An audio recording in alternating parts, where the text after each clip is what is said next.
So where do you kind of see this, putting your crystal ball on, where do you see CyberArk headed, and where do you see the rest of the market and some of its competitors as you converge privileged account with regular account Well, access? one of the things that, is our big slogan right now is identity is security. And I think that sums it up very, very bluntly and quickly.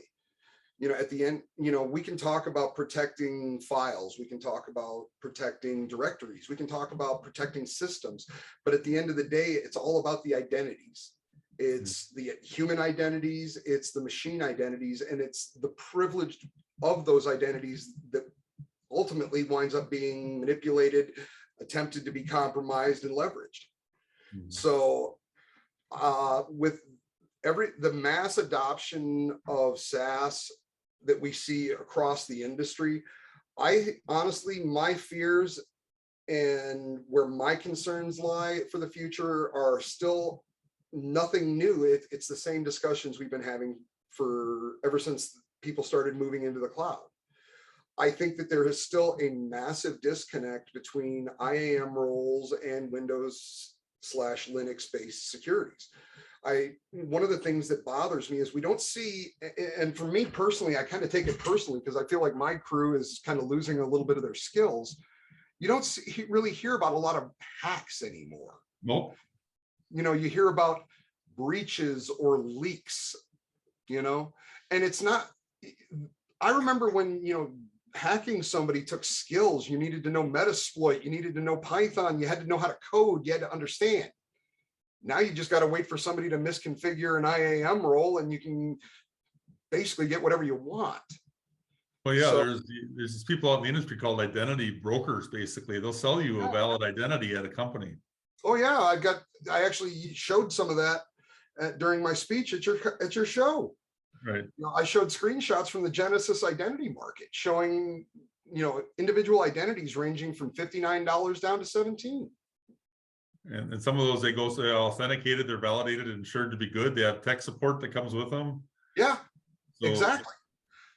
So identity, individual, I think the industry right now, we're playing a lot in semantics, but everybody's actually saying the exact same thing. They're just trying to put their own spin on it.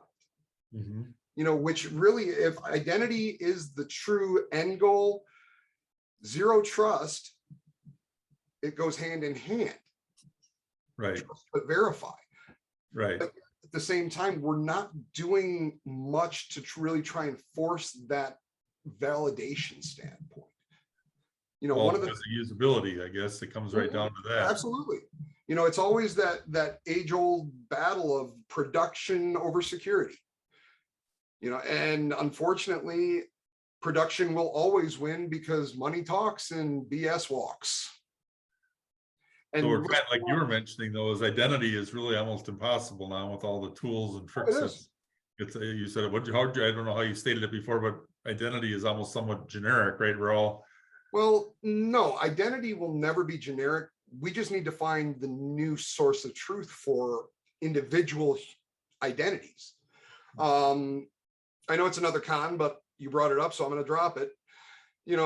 Check out the keynote that I just did. It was for HughesSecCon. The name of the speech was called "Prove You Are You in a Zero Trust World." And basically that whole speech was around the idea, as far as everybody likes to use biometrics as a unique identifier to an individual.